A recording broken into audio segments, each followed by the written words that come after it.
ब्रह्मानंदम परम सुखदम केवलम ज्ञान मूर्तिम द्वंद्वातीतम गगन सदृशम तत्वमस्यादि लक्ष्यम एकम नित्यम विमलम चलम सर्वधि साक्षीभूतम भावातीतम त्रिगुण रहितम सद्गुरुम तम नमामि।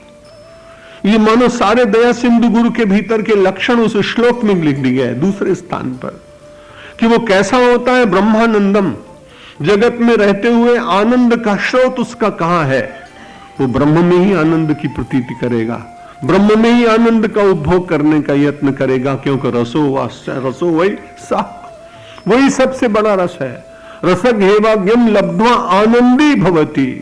उपनिषद ने कहा इस प्रकार के रस को प्राप्त करने वाला व्यक्ति ही परमानंद का प्राप्त करने वाला बहुत धन्य जीव है। जिसने जीवन में ब्रह्म और जीव की एकता का अनुभव कर लिया वो तो बहुत ही भाग्यशाली। उसकी महिमा के संबंध में तो शास्त्र बार बार वंदना करते, धरती की वंदना करते, देश और काल भी उसको प्राप्त करके धन्य हो जाता है। कुलम पवित्रम जननी कृतार्था वसुंधरा पुण्यवती च तेनो अपार संवित सुख सागरेस्मिन लीनम पर ब्रह्मणि यस्य चेता। जिसका उस परब्रह्म आत्मस्वरूप परमात्मा में मन लग जाता है, उसकी महिमा वर्णन करते हुए शास्त्रकार कहते कुलम पवित्रम, वो कुल धन्य हो जाता है। वो व्यक्ति स्वरूपवान न हो तो भी चिंता की बात नहीं, श्रेष्ठ जाति में उत्पन्न हुआ हो तो भी चिंता की बात नहीं। अष्टावक्र जैसे महापुरुष हम सब लोगों के प्रणम्य हो जाते हैं। कई ऐसे महापुरुष हुए जिनकी जाति के संबंध में जानकारी ही नहीं, लेकिन ब्रह्मवेत्ता होने के कारण वे परम पूज्य हो जाते हैं।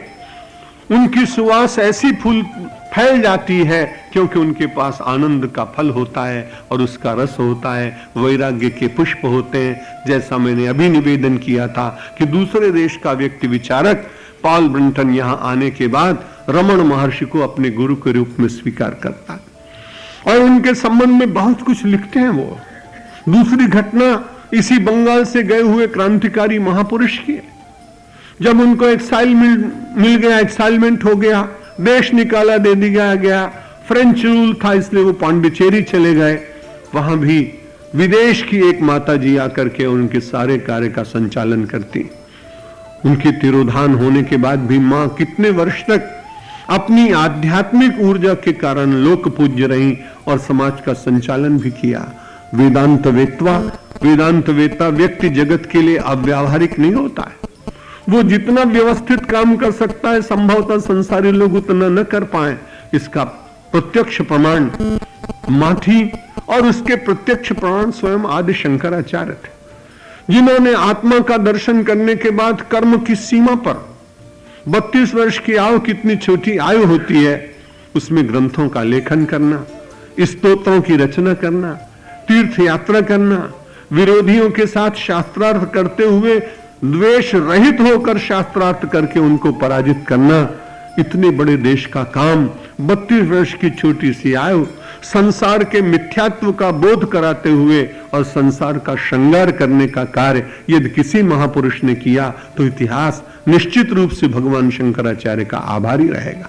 उन्होंने कहा इसलिए जिज्ञासु को करना चाहिए क्या? आत्म वस्तु की शोध करने के लिए विचार करना चाहिए और विचार करने के लिए किसी श्रेष्ठ सद्गुरु की खोज करके उसके पास समाज साध्य, उसकी सन्निधि, उसका नैकट्य, उसकी कृपा, उसके जीवन से प्राप्त होने वाले आदर्शों का चिंतन करने की सामर्थ्य उसके भीतर जगनी चाहिए। और वो कैसा होता है? दया सिंधु तो होता है ब्रह्मानंदम परम सुखदम। दुनिया के जितने टीचर हैं वो सुखदम हो सकते हैं, लेकिन जो सद्गुरु है वो परम सुखदम। वो ऐसा सुख प्रदान करता है जिसका कोई खंडन नहीं कर सकता है, जिसका कोई अपहरण नहीं कर सकता। इसलिए ब्रह्मानंदम परम सुखदम केवलम ज्ञान मूर्तिम। उसकी जो मूर्ति हम लोग बनाते हैं ना, फोटो बनाना चाहिए, अच्छी बात है, साधन है, इसलिए उससे प्रेरणा मिलती है। लेकिन वेदांती तो कहता है वो तो केवलम ज्ञान मूर्तिम। जो ज्ञान की मूर्ति है उसकी छवि कैसी, उसकी फोटो कैसी? लेकिन वो फोटो जो आप अपनी पूजा में अपने अपने सदगुरु की रखते होंगे अशास्त्रीय नहीं है। यदि उससे आपको आध्यात्मिक प्रेरणा मिलती है तो उसका रखना कुछ बुरा नहीं, लेकिन यदि केवल आपने उसको फ्रेम में बिठाकर उसे शरीर रूप से ही देखने का प्रयत्न किया तो शरीर के चले जाने पर आधार टूट जाएगा, और आधार के टूटने पर आप निरालंब हो जाएंगे, और निरालंब व्यक्ति भटक जाता है। इसलिए हमारे शास्त्रों ने कहा जो दया सिंधु गुरु है उसका स्वरूप कुछ भिन्न है। ब्रह्मानंदम परम सुखदम केवलम ज्ञान मूर्तिम और द्वंद्वातीतम।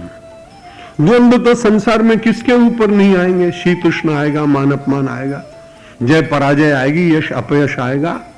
इन द्वंद्वों के बीच में रहता हुआ अतीतम, उनसे अपने को परे मानता है।